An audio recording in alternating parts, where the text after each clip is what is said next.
The history of Madagascar, a crossroads of worlds. Far off the southeastern coast of Africa lies Madagascar, a land unlike any other. Separated from the African mainland for over 160 million years, this vast island developed a natural world found nowhere else on Earth.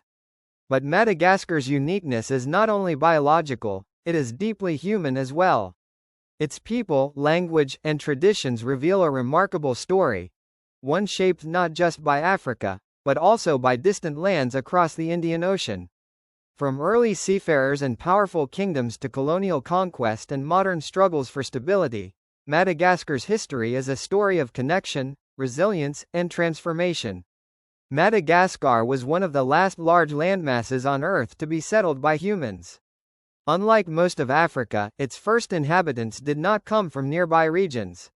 Instead, around 500 to 800 AD, skilled seafarers from Southeast Asia, likely from areas of present-day Indonesia, made the long journey across the Indian Ocean.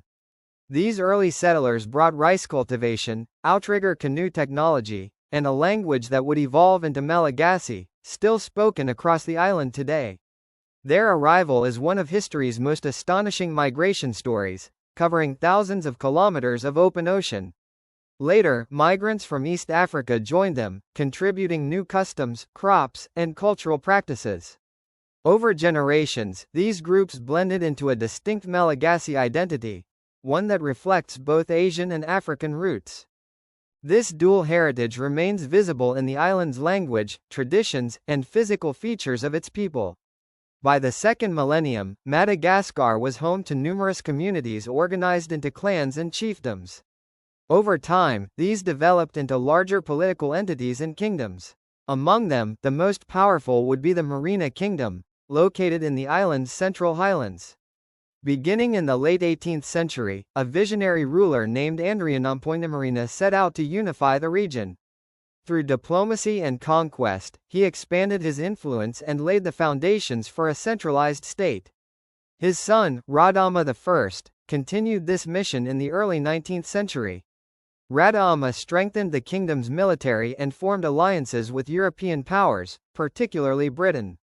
Under his rule, the Merina Kingdom expanded its control over much of the island. Radama also introduced important reforms. He encouraged education, welcomed Christian missionaries, and helped establish a written form of the Malagasy language using the Latin alphabet.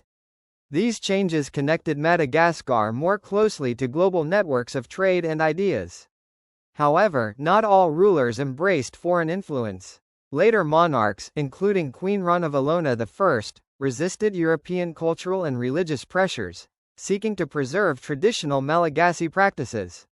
This tension between openness and resistance would shape the island's future. European contact with Madagascar began in the early 1500s, when Portuguese explorers first reached its shores. However, for centuries, Europeans struggled to establish lasting control due to the island's size, geography, and strong local kingdoms. By the 19th century, competition among European powers intensified. Britain and France both sought influence over Madagascar, but it was France that ultimately prevailed. After a series of military interventions and political pressure, France formally annexed the island in 1896. The monarchy was abolished, and the last queen, Ranavalona III, was exiled. Madagascar became a French colony, governed from abroad. Colonial rule brought significant changes. The French built infrastructure such as roads, railways, and ports, and introduced plantation agriculture focused on export crops like vanilla and coffee. However, these developments often came at a high cost.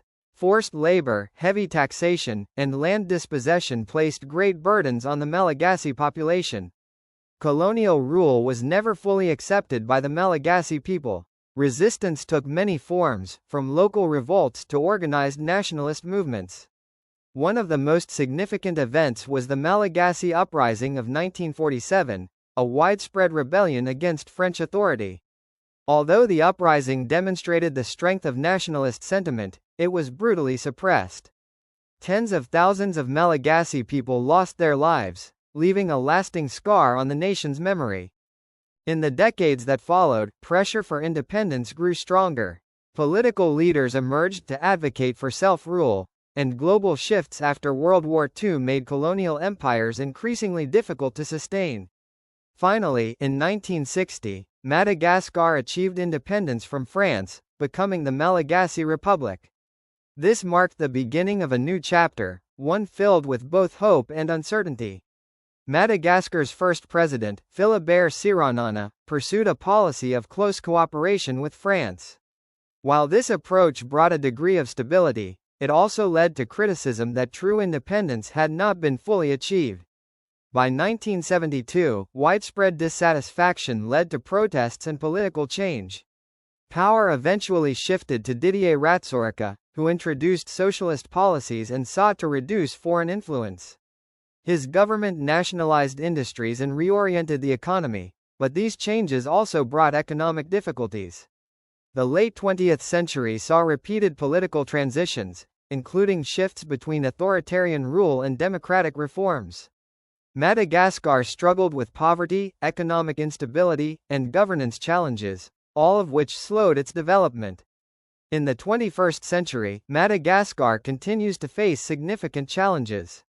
Political crises, including a major one in 2009, have disrupted governance and economic progress. At the same time, the country remains one of the poorest in the world, with many people relying on agriculture for survival. Yet Madagascar is also globally significant for another reason: its environment. The island is home to extraordinary biodiversity, including species found nowhere else on Earth.